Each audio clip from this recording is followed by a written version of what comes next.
কেন্দ্রীয় কয়লা ও খনি প্রতিমন্ত্রী রানীগঞ্জে বিজেপির কর্মী সম্মেলনে বুধবার দুপুরে রানীগঞ্জের বিজেপির কার্যালয়ে কেন্দ্রীয় কয়লা ও খনির প্রতিমন্ত্রী সতীশ চন্দ্র দুবে কর্মী সম্মেলনে উপস্থিত হয়েছিলেন। সতীশ চন্দ্র দুবেকে স্বাগত জানাতে উপস্থিত হয়েছিলেন আসানসোল দক্ষিণ বিধানসভার বিধায়িকা অগ্নিমিত্রা পাল, কুলটির বিধায়ক ডক্টর অজয় পোদ্দার, বিজেপির জেলা সভাপতি দীপ্তাংশু ভট্টাচার্য, বিজেপির নেতা জিতেন্দ্র তিওয়ারি সহ বিশিষ্ট অতিথিরা। খনি শ্রমিকদের উন্নয়ন, কল্যাণ এবং সুরক্ষার বিষয় নিয়ে আলোচনা করা হয়। তাছাড়া খনি শ্রমিকদের কর্মপরিবেশ, তাদের অধিকার এবং সুরক্ষা বৃদ্ধিকে প্রাধান্য দেওয়ার কথা আলোচনা করা হয়েছে। इनको छठ पूजा से दिक्कत है। अरे दीदी, इतनी दिक्कत है और इतनी आपको लगाव है तो बांग्लादेश क्यों नहीं चली जाती है?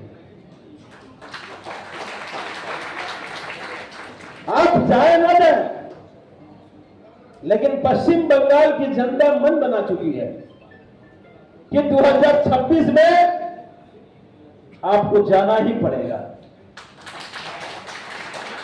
अब तुष्टिकरण की राजनीति पश्चिम बंगाल नहीं बर्दाश्त करेगी। अपनी स्वाभिमान पे पश्चिम बंगाल जीना चाहता है, अपने संस्कृति, अपने धरोहर को बचा के रखना चाहता है। लगता है कि बॉर्डर खोल दी है कि जितना मेरा वोटर आ जाए। अरे कोई भारत धर्मशाला नहीं है। भारत एक संस्कृति, एक संस्कार का देश है, ऋषि महर्षियों का देश है, देवभूमि है। और इसको सजा के जो चलेगा उसी के साथ हिंदुस्तान रहेगा। हम भारत के लोग हैं। आजादी के बाद देश की बंटवारा इसीलिए हुआ। लेकिन राम मंदिर बनाने में 500 साल बीत गया। अगर मोदी जी ने राम मंदिर बनाया तो आपको तकलीफ होती है। आजादी के बाद आपने पंडित नेहरू जी ने जो जम्मू कश्मीर को थोपने का काम किया, धारा 370, अगर मोदी जी हटाए तो आपको तकलीफ है। श्यामा प्रसाद मुखर्जी जी का जन्म स्थल है पश्चिम बंगाल। अगर वो भी हाथ पे हाथ रख के बैठ गए होते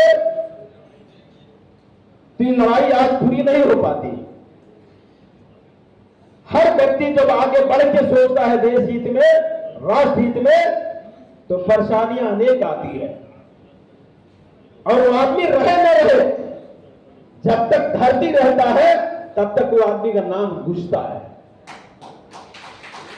आज श्यामा प्रसाद मुखर्जी जी का, पंडित दीनदयाल उपाध्याय जी का सपना को अगर कोई पूरा किया है तो आदरणीय मोदी जी और अमित शाह जी ने किया है, भारतीय जनता पार्टी के कार्यकर्ता ने किया है, एनडीए सरकार ने किया है। इसलिए आप सब लोगों से विनती है कि आदरणीय मोदी जी का 11 साल बेमिसाल रहा है और एक एक व्यक्ति के लिए, एक एक समाज, एक वर्ग के लिए उन्होंने माइनस नहीं किया है, सबको साथ जोड़ा है, सबका विकास किया है। तो हम सब लोगों की दायित्व बनती है कि उनके हाथों को मजबूत करने के लिए, एक विकसित भारत बनाने के लिए, आत्मनिर्भर बनाने के लिए हम सब लोग आगे बढ़ के आदरणीय मोदी जी को समर्थन करें, आदरणीय मोदी जी को ताकत दे, शक्ति दे। और लोकतंत्र में शक्ति आपके अंदर समाहित है। लोकतंत्र में आपकी शक्ति आपके अंदर समाहित है। उस शक्ति को जिसको आप प्रदान करेंगे वही राष्ट्र का नायक बनेगा। और देखिए, मनमोहन जी की सरकार भी आपने देखा है, केवल घोटाला की सरकार हुआ करती थी।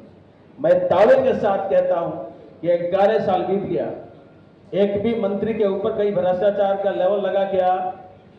लगा क्या? क्या मनमोहन जी की सरकार होती तो क्या होता? इसलिए हम सब लोगों की जिम्मेदारी बनती है कि चिंतन करें, मंथन करें।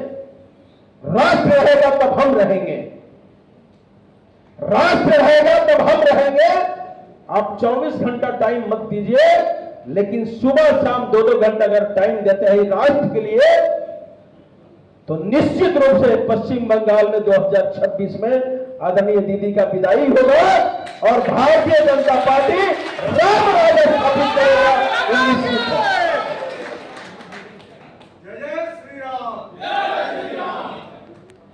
आज कॉरिडोर बन रहा है, तब भी दीदी को तकलीफ है।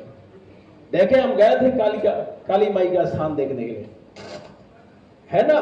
पश्चिम बंगाल में बहुत शक्ति की पूजा होती है, लेकिन जो होना चाहिए, मंदिर की भव्यता होनी चाहिए, नहीं है। वो आएगा बीजेपी तभी बनाएगा। दीदी को कहां फुर्सत है, वो तो बांग्लादेश से बुला के अपना भंडार भरने में लगी है कि मेरा वोट बैंक कैसे बढ़ेगा।